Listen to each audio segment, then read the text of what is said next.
Pemirsa, dalam rangka meningkatkan ketahanan pangan di Aceh, khususnya keamanan pangan sayur-sayuran untuk masyarakat, Dinas Pangan Aceh mengembangkan tanaman kangkung hidroponik dengan pola tanam tidak menggunakan tanah, di mana tanaman menyerap nutrisi dari air.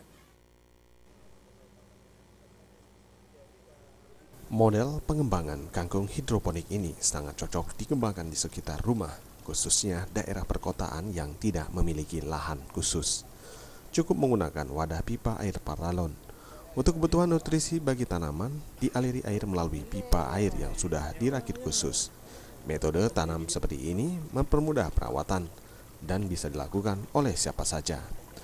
Kepala Dinas Pangan Aceh Masnun menyebutkan rumah kebun ini menjadi contoh bagi masyarakat, khususnya wanita tani di Aceh yang ingin belajar menanam kangkung hidroponik organik. Dan ini kita juga rencana akan kita kerjasama dengan masyarakat, ya, dengan masyarakat terutama ibu-ibu tani. Ya, di perkotaan ini kan nggak ada lahan sedikit, bisa memproduksi lebih banyak dan bisa tiap hari. Ya. Usia tanaman 3 minggu sudah bisa langsung dipanen.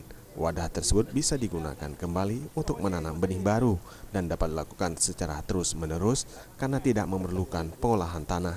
Cukup menggunakan wadah sumbu supaya nutrisi dari air akan diserap oleh tanaman.